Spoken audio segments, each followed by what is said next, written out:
সেই নবী তাকে যদি কেউ গালি দেয়, তোমার স্বরাষ্ট্রনীতি, তোমার পররাষ্ট্রনীতি, তোমার বহির্বিশ্ব, তোমার রাজনীতিকে আমি পায়ে লাথি মারি, আমার রাসূলকে গালি দিলে তার শাস্তি মৃত্যুদণ্ড দিতেই হবে। মান সাব্বা নাবিয়ান ফাকতুলু, রাসূলকে গালি দিবে আর তার কল্লা মাথায় থাকবে, দুটো একসাথে হতে পারে না। ওয়ালা আলি ইব্রাহিম ইন্নাকা হামিদুম মাজিদ। اللهم بارك على محمد وعلى آل محمد كما باركت على إبراهيم وعلى آل إبراهيم إنك حميد مجيد। ইসলামী শরিয়া সমস্ত ইমামগণ এ ব্যাপারে একমত যে যদি কেউ রাসূলুল্লাহ সাল্লাল্লাহু আলাইহি ওয়াসাল্লামকে কটূক্তি করে, গালমন্দ করে, তার শাস্তি ওয়াজিবুল কতল, মৃত্যুদণ্ড। তার শাস্তি কি? তার শাস্তি কি? সমস্ত ইমামগণ একমত। রাসূল বলেছেন মান সাব্বা নাবিয়ান ফাকতুলু, যে রাসূলকে গালি দিবে তার শাস্তি হলো মৃত্যুদণ্ড, এছাড়া আর কোনো ধরনের জবাব তার বিরুদ্ধে নাই, একটাই শাস্তি। ইমামগণ একমত। কাব বিন আশরাফ দুইটা মহিলা রাইখা রাসূলরে নিয়ে কটূক্তি করত। কি করত? কটূক্তি করত। রাসূলরে নিয়ে গালাগাল দিয়া কবিতা লিখত, আবার এগুলো মহিলাদেরকে দিয়া, ভাড়াটিয়া মহিলাদেরকে দিয়ে আবৃত্তি করাইতো। আল্লাহর রাসূল বললেন সকল সাহাবায়ে কেরামকে ডেকে, হে আমার সাহাবারা, তোমাদের মধ্যে কে আছো কাব বিন আশরাফকে হত্যা করবা? আল্লাহর নবীর এক যুবক সাহাবী দাঁড়ায় গেলেন, মুহাম্মদ বিন মাসলামা।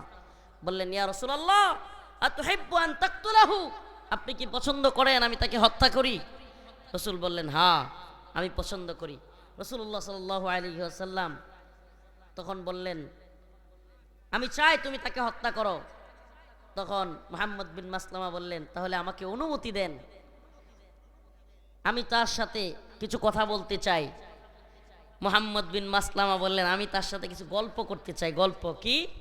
গল্প, গল্প মানে হলো গাল গল্প, মানায়া আসিনে গপ্পা কথা কইয়া তার সাথে একটু খাতির লাগামু, খাতির, তারে সাইজ করার জন্য। কেন? সে রাসূলকে নিয়ে কটূক্তি করে। তো উনি গেলেন, মুহাম্মদ বিন মাসলামা গিয়ে কাব বিন আশরাফের কাছে বললেন আরে কাব, তুমি ঠিকই বলছিলা, মুহাম্মদের যন্ত্রণায় সাল্লাল্লাহু আলাইহি সাল্লাম খুব বিপদে আছি, যাকাত দেয়া লাগে, এটা করা লাগে, ওইটা করা লাগে, খুব বিপদে আছি। কে? আমি আগেই কইছিলাম না, এখন দেখছো তো?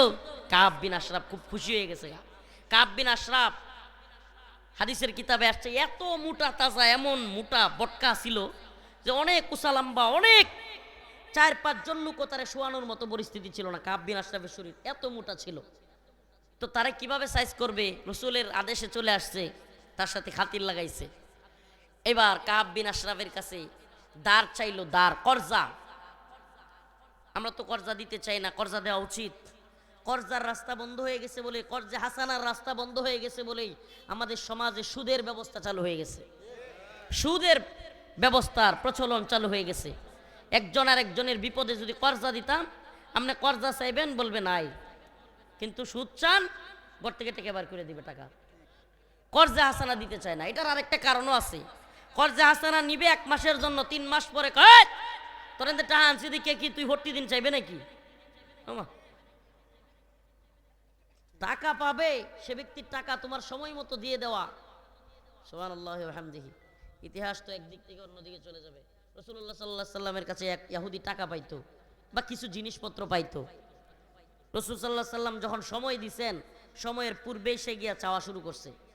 রাসূলুল্লাহ সাল্লাল্লাহু আলাইহি সাল্লামের পিছন থেকে দৌড়ে ফেলছে, নাউজুবিল্লাহ। ওমর রাদিয়াল্লাহু আনহু খেপে গিয়া বললেন ইয়া রাসূলুল্লাহ আমাকে অনুমতি দেন, এই বদমাশকে এখনই কল্লা আলাদা করে দেই।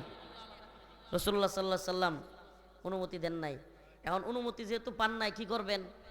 এখন ওইটা যেটা আছে, ইহুদির বাচ্চা রাসূলরে ধরছে, টাকা চায়, এটা সামনে গিয়ে এমন করেন। বাপটা বুঝতেছেন তো? মানে রাসূল না করছে কল্লা ফেলা যাবে না, কিন্তু ওই যে রাসূলরে ও একটু অপমান করছে, কষ্ট সহ্য করতে পারতেছে না, কি করবে? রাসূলের চারপাশে গিয়ে এমন করে, মানে রাসূলের ওইটার আশপাশে গিয়া। এখন ওইটা ভয়ে কইতেছে পরে থামান, পরে থামান। এরপরে ওই ব্যক্তি রাসূলের আদর্শ দেখে মুসলমান হয়ে যান। সুবহানাল্লাহ। তো আমরা কর্জে হাসানা দিব তো? যে ঘটনা বলতেছিলাম, কাব বিন আশরাফ মোটা তাজা লোক ছিল, সে কর্জে হাসানা দেওয়ার জন্য বন্ধক চাইলো, বন্ধক বলে তোমার বউরে আমার কাছে রাখো, নাউজুবিল্লাহ। মুহাম্মদ বিন মাসলামা কয় তুই যেই সাইজ, তোর কাছে আমার বউরে রাখা যাবে না। কয় তাইলে কি দিবা, একটা কিছু দিয়া তো কর্জে হাসানা নেওয়া লাগবে। এটা তাদের প্রথা ছিল, এখনো আছে এই প্রথা অনেকের মাঝে। তো উনি বললেন আমি আমার অস্ত্রগুলো জমা দিয়ে গেলাম তোমার কাছে। কি অস্ত্রগুলো জমা দিয়ে গেলাম, অস্ত্র, ডাল, তলোয়ার সব এগুলো দিয়ে গেলাম। মুহাম্মদ বিন মাসলামা তাকে ডাল তলোয়ার জমা দিয়ে বাড়িতে গেলেন, আরো দুইজনকে নিয়ে আসলেন। কয়জন? আরো দুইজনকে, কারণ এটার যেই সাইজ একলা একলা ফেলানো যাবে না, এটারে জবাই করলেও এটার ধরতে হবে দুই একজনের। তো মুহাম্মদ বিন মাসলামা দুইজনকে নিয়ে চলে আসলেন। আর কাব বিন আশরাফ সুগন্ধি দিত বেশি বেশি, চুলের মধ্যে কি দিত? সুগন্ধি দিত। প্রথমে কি পাম দিছিল মনে আসেনি পামের কথা? আরে আর বইলো না, মুহাম্মদ আম করে বিরক্ত করে ফেলতেছে জাকাত দিতে দিতে। ওইটাতে কিন্তু কিছুটা খুশি ছিল, সে কি ছিল? খুশি হয়েছিল খুব। এখন আরেকটা পাম দিছে মুহাম্মদ বিন মাসলামা রাদিয়াল্লাহু আনহু, বলে কাব তোমার মাথার চুলে কি সুগন্ধি ইউজ করো, অনেক সুন্দর ঘ্রাণ আসতেছে। কাব বিন আশরাফ খুব খুশি হয়ে গেছে গা। এখন মুহাম্মদ বিন মাসলামা, ওর চুলগুলো ছিল খুব তাজা এবং একটু বড় বড়, খুব হেভি দেহের। তো মুহাম্মদ বিন মাসলামা বললেন তোমার চুলের গ্রানটা আমি একটু কাছ থেকে নিতে চাই, মাথার একটু আগায় দিবা? সুবহানাল্লাহ, কৌশল কৌশল। যেমনে কাব বিন আশরাফের কল্লা আগায় দিছে, মুহাম্মদ বিন মাসলামা কল্লাটা এমনি ধৈর্যা চাপ দিয়া পাশের দুইটারে কয় দেখো আল্লাহর নাম লইয়া। সুবহানাল্লাহ, এক কুবে কাব বিন আশরাফের কল্লা ফেলে দিছেন। সুবহানাল্লাহ। তার অপরাধ কি ছিল? কাব বিন আশরাফ রসুলকে নিয়ে কটূক্তি করত, মহিলা ভাড়াটিয়ারাই কেউ রসুলরে গালি দিত। আল্লাহ রসুল তাকে বললেন হত্যা করার জন্য। এখন আমাদের কিছু ঘটনা, গাল গল্প আমরা শুনি ছোটবেলা থেকে, রসুল এক গালে মারলে আরেক গাল পাইতে দিতেন। কই পাইছেন এগুলো? এই সন্ন্যাসী মার্কা আর এই কি বলে গান্ধীগিরি ইসলামে নাই। ইসলামে দ্বীনের জন্য মায়ের খাওয়া যাবে, কিন্তু কাফের মুশরিকের হাতে না। দ্বীনের জন্য প্রয়োজনে মারতে হবে, প্রয়োজনে মরতে হবে। প্রিয় হাজিরিন, তো যে কথা বলতেছিলাম আপনাদেরকে, শানে নজুলটা বলার ইচ্ছা ছিল যে ওই যে মক্কা বিজয়ের পরে সাধারণ ক্ষমা ঘোষণা করলেন, এই ক্ষমা ঘোষণার পরেও কিছু কিছু লোক যারা বড় বড় অপরাধ করছিল, ভয়ে এরা বাড়িঘর ছেড়ে দিছে। আওয়ামী লীগের সব লোকের কি মানুষ দূরে দূরে মেরে ফেলছে, কিন্তু কচুরি বাটপার পলাইছে না? কথা কয় না, পালাইছে কি না? হ্যাঁ, কি চিন্তায় আছে আমি যে এই খারাপ কাম করছি আমার মানুষ ছাড়বনি, এই চিন্তায় কি করছে? পালাইয়া গেছে। কিন্তু বাস্তবে কি, এরা যেগুলো বলতো যে সব মানুষরা মাইরা ফেলবে, আওয়ামী লীগ ক্ষমতাতে গেলে 1 লক্ষ লাশ পড়বে, কিছু হয়েছে? সত্যি কথা কইন, ওরকম কিছু হয়েছে? আলহামদুলিল্লাহ, আলহামদুলিল্লাহ। এটা আওয়ামী লীগের শুকরিয়া আদায় করা উচিত যে দেশের জনগণ এদেরকে পিডায় মারে নাই।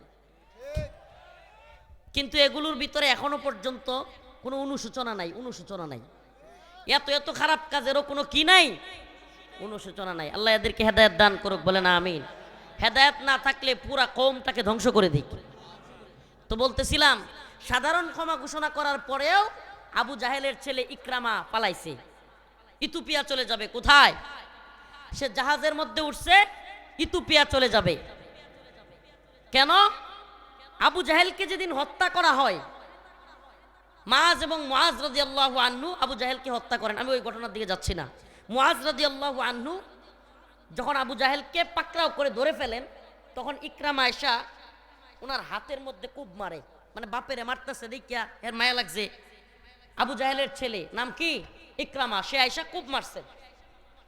তো মুআজ রাদিয়াল্লাহু আনহুর হাতটা এখান থেকে ঝুলে চামড়া সবটা কেটে গেছে, কাইটা এভাবে পড়ে গেছে। এই আল্লাহর বান্দা সাহাবী এক হাতে যুদ্ধ করতেছেন, সুবহানাল্লাহ, এক হাতে শত্রুদের বিরুদ্ধে। কিন্তু এই যে হাত ঝুলে রয়েছে, কষ্ট হইতেছে, হঠাৎ করে আল্লাহর বান্দা এই হাতটারে পায়ের নিচে দাবায়া হেঁচকা টান দিয়া ছিঁড়ে ফেলছে। শুধু ছিঁড়েন নাই, সাহাবী মুআজ রাদিয়াল্লাহু আনহু হাতকে আরেক হাতে ধইরা কাফেরদের দিকে ছুঁইরা মাইরা বলেন, ও কাফেরের দল, আমার হাত চলে গেছে দুঃখ নাই, কল্লা চলে যাবে তাতেও দুঃখ নাই, কিন্তু আমার রসুলের গায়ে একটা টুকা দিতেও তোদেরকে দিব না। সুবহানাল্লাহ ওয়া বিহামদিহি। রসুলকে সাহাবায়ে কেরাম কত ভালোবাসতেন। কত ভালোবাসতেন, সুবহানাল্লাহ ওয়া বিহামদিহি। লম্বা হয়ে যাবে, কত ভালোবাসার ঘটনা আপনাদেরকে শোনাবো। সাহাবাদের মেয়েরা, সাহাবাদের বিবিরা, বাচ্চারা যুদ্ধ ময়দান থেকে যখন ফিরতো, মানুষ যুদ্ধের ময়দান থেকে বাড়ির দিকে ফিরতো, যুদ্ধের লোকেরা বলতো, এই শুনছো, তোমার বাবা মারা গেছে। সন্তান বলে, আমার বাবা মারা গেছে কিনা আপনাকে জিজ্ঞেস করি নাই, বলেন আমার রসুল কেমন আছে সাল্লাল্লাহু আলাইহি ওয়াসাল্লাম। স্ত্রীকে বলতো মানুষ যুদ্ধ থেকে আইসা, স্ত্রীকে, যে আপনার স্বামী তো মারা গেছে, আমি আপনাকে জিজ্ঞেস করি নাই আমার স্বামী মারা গেছে কিনা, আমার রসুল কেমন আছে। কোন রসুল, কেমন রসুল আমরা পেয়েছি सल्लल्लाहु अलैहि वसल्लम। मैदान महशर में नबी ने फरमाया, जब जहन्नम आएगी और एक चीख मारेगी, জাহান্নামের ময়দানে যখন, হাসরের ময়দানে যখন জাহান্নামকে হাজির করা হবে, হাদিসের মধ্যে আসছে এক চিখ মারেগি, এমন এক জোরে আওয়াজ দিবে জাহান্নামের এক বিকট আওয়াজে সমস্ত মানুষ যারা দাঁড়ায়া ছিল তারা হুট করে পা দিয়ে বসে যাবে, একেবারে হুট করে উপর থেকে বসে যাবে, ঠাস করে বসে যাবে। এমন অবস্থায় সবাই উপর দিকে, এই যে হাঁটু গাইরা দিয়ে, হাঁটু সিস্টেমটা বুঝছেন তো, দাঁড়ানো থেকে দুই হাঁটু এভাবে গাইরা দিয়ে উপর দিকে তাকায় বলতে থাকবে, ইয়া রব নফসি নফসি, ইয়া রব নফসি নফসি, ইয়া আল্লাহ মেরি জান, আল্লাহ আমারে বাঁচাও, আল্লাহ আমারে বাঁচাও। মা তার ছেলের কথা ভুলে যাবে, ছেলে তার মার কথা ভুলে যাবে, বাবা তার সন্তানের কথা ভুলে যাবে, সন্তান তার বাবার কথা ভুলে যাবে, ভাই ভাইয়ের কথা ভুলে যাবে, বোন ভাইয়ের কথা ভুলে যাবে, স্ত্রী স্বামীর কথা ভুলে যাবে, স্বামী স্ত্রীর কথা ভুলে যাবে। জাহান্নামের এক চিৎকারের ভয়ে সবাই বলতে থাকবে, ইয়া রব নফসি নফসি, ইয়া আল্লাহ মেরি জান, আল্লাহ আমারে বাঁচাও, আল্লাহ আমারে বাঁচাও। ও ভাই, শুধু টাঙ্গাইলের মুসলমান কিংবা বাংলাদেশের মুসলমান নয়, শুধুমাত্র সাধারণ মানুষ নয়, ওলি আউলিয়া গাউস কুতুব পীর মাশায়েখ বক্তা মুফতি শাইখুল হাদিস সব বলতে থাকবে, ইয়া রব নফসি নফসি, জাহান্নামের চিৎকারের ভয়ে। আরে আজকে তোমাদের সামনে যারা দাম্ভিকতা নিয়ে বলে, আরে দুনিয়ায় খেলতামাশা করি না, জাহান্নামে যেমন চাই তা হোক, নাউজুবিল্লাহ, এই লোক এখন বুঝবে না জাহান্নামের শাস্তি কত ভয়াবহ। যখন জাহান্নাম হাজির হবে চিৎকার করতে থাকবে সবাই, ইয়া রব নফসি নফসি, ইয়া আল্লাহ আমারে বাঁচাও, আমারে বাঁচাও। ও ভাই, শুধু সাধারণ মানুষ নয়, ওলি আউলিয়া গাউস কুতুব নয়, তাবেঈ সাহাবী, সমস্ত সাহাবায়ে কেরাম, আবু বকর ওমর উসমান আলী রাদিয়াল্লাহু আনহু সহ সকল সাহাবায়ে কেরাম বলবে, ইয়া রব নফসি নফসি। শুধু সাহাবী নয়, নবীরা পর্যন্ত, আম্বিয়া আলাইহিস সালাম পর্যন্ত বলতে থাকবে, আদম আলাইহিস সালাম নফসি নফসি, নূহ আলাইহিস সালাম নফসি নফসি, ইব্রাহিম আলাইহিস সালাম নফসি নফসি, মুসা ঈসা দাউদ শীশ লোত ইসহাক ইলিয়াস ইউনুস সকল আম্বিয়া আলাইহিস সালাম বলতে থাকবে, ইয়া রব নফসি নফসি নফসি, আল্লাহ আমারে বাঁচাও, আমারে বাঁচাও। ঈসা আলাইহিস সালাম বলবে, আমার মা মারিয়ামের দরকার নাই, আল্লাহ আমারে বাঁচাও। মা মারিয়াম আলাইহিস সালাম বলবে, আমার পুত্র ঈসার দরকার নাই, আল্লাহ আমারে বাঁচাও। হঠাৎ করে হাসরের ময়দানের একটা কোণ থেকে আওয়াজ আসবে, ইয়া রব উম্মতি উম্মতি, ইয়া রব উম্মতি উম্মতি। সবাই পেরেশান, হাই হাই, এ কোন লোক? সমস্ত নবীরা পর্যন্ত নাফসি নাফসি বলতেছে, এ কে যে নিজের কথা বাদ দিয়ে উম্মতের কথা বলে?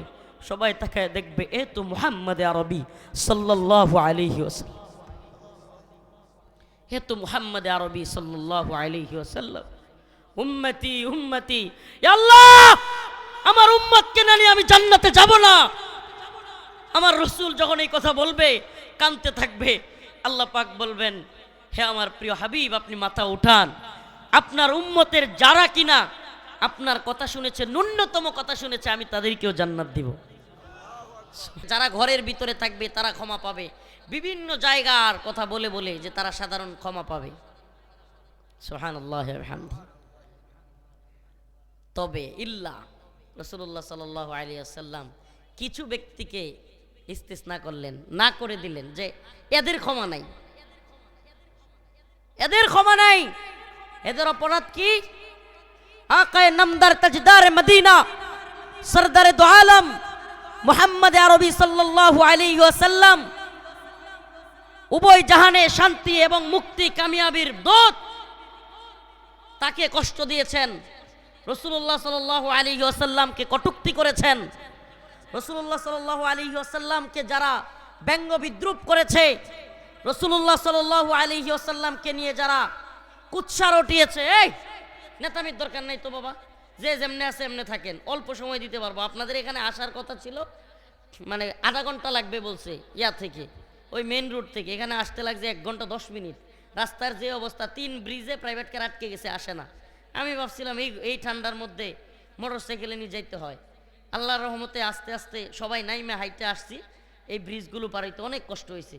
যাই হোক আসতে পারছি, এতেই শুক্রিয়া। আপনাদের এলাকার একজন মনে হয় আফ্রিকা প্রবাসী, ছেলেটার নাম জানি না, হাসান, আল্লাহ পাক তাকে কবুল করুক, বলে না আমিন। এই হাসান কত যে যোগাযোগ করেছে, তার নাকি বাবা মারা গিয়েছে, আল্লাহ তার বাবার কবরকে জান্নাতের বাগান বানায়া দিক, আরো জোরে বলে না আমিন। তো যে কথা বলতেছিলাম, রাসূলুল্লাহ সাল্লাল্লাহু আলাইহি ওয়াসাল্লাম কিছু লোককে ক্ষমার অযোগ্য বলে ঘোষণা করলেন, ক্ষমার অযোগ্য, যে এরা ক্ষমা পাবে না। এরা কারা? যারা রাসূলুল্লাহ সাল্লাল্লাহু আলাইহি ওয়াসাল্লামকে নিয়ে কটূক্তি করেছে, ব্যঙ্গ করেছে, কুৎসা রটিয়েছে। এমনও ছিল যারা বারাটিয়া মহিলা রেখে রসুলের বিরুদ্ধে কবিতা আবৃত্তি করাতো, নাউজুবিল্লাহ, কবিতা আবৃত্তি করাতো। যারা সাধারণ ক্ষমার মধ্যে পড়ে নাই, এরা ক্ষমার অযোগ্য। ইসলামী শরিয়ায় একটা অপরাধ রয়েছে, যে অপরাধের কোনো ক্ষমা নেই, কোনো পররাষ্ট্রনীতি চলবে না, কোনো ধরনের স্বজন প্রীতি উদারতা চলবে না। বহির্বিশ্ব কি বলল সেটাও বুঝার টাইম নেই। ইসলামী শরিয়ার সমস্ত ইমামগণ